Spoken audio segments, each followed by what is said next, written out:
To actively support the liver, I would use some naturopathic techniques such as castor oil packing or coffee enemas where appropriate. Different things are appropriate for different people, so I'd recommend you seek advice around this from a good natural nutritionist. Regarding dietary suggestions, each of us will benefit from a slightly different nutritional programme depending on our individual makeup. Good nutrition isn't just about getting the right nutrients on the plate, it's about making sure that we're absorbing, transporting and utilising them in the body.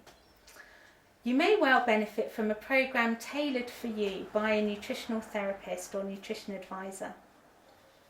Generally, the diet needs to be nourishing, hydrating, with plenty of soups, stews, perhaps salads in summer, and gentle fluids, and also gently alkalising, with a gradual increase in the ratio of vegetables to more acidic foods such as meat and fish.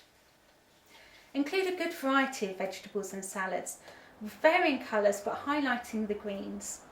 Choose organic or biodynamic where possible, and make sure they make up at least 2/3 of your main meals. Also, I'd advise getting into the habit of regular vegetable juicing. Have plenty of nuts and seeds in your diet, and have at least 2 days a week where you're a vegetarian and at least 1 vegetarian meal a day. Remembering that in your vegetarian meals you will need to ensure you have complete proteins by combining legumes with grains, seeds or nuts.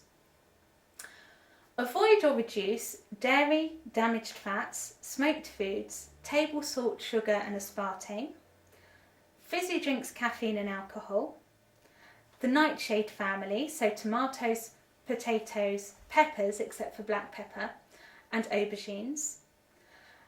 And also avoid fruit as it's quite acidic, so you may need to reduce that as well.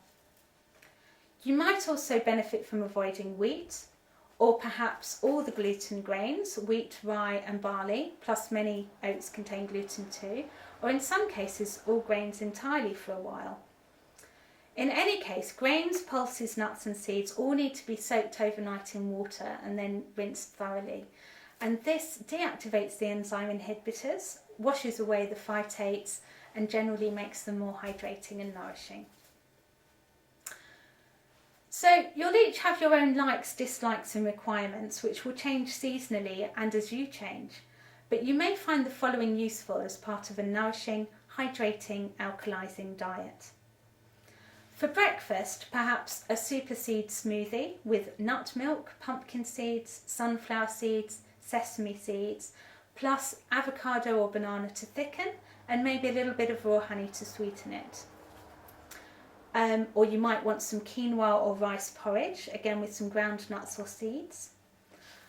A soft poached egg on a bed of rocket or baby spinach with perhaps a dressing of flax oil and lemon juice.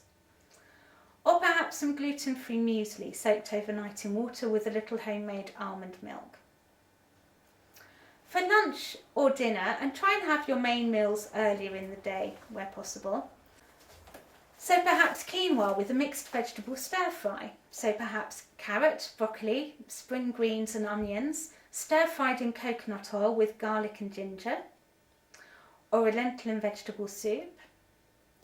Green salad with warm lentils and a tahini sauce. Broccoli and almond soup. Or fresh wild oily fish and salad.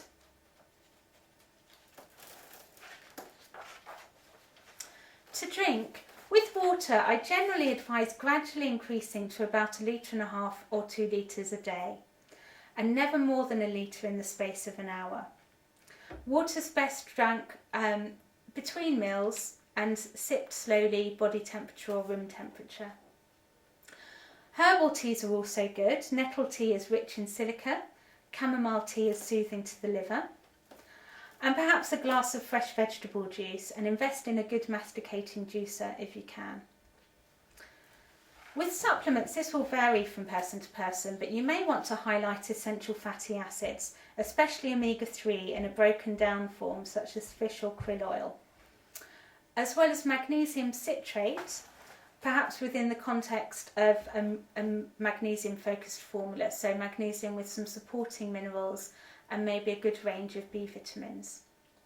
For those wanting more than general preventative support, you might want to consider glucosamine, MSM, and some other supporting nutrients. And in fact, you can get formulas that put those in together with things like boron and horsetail, perhaps MSM, manganese, niacin, and other supporting nutrients.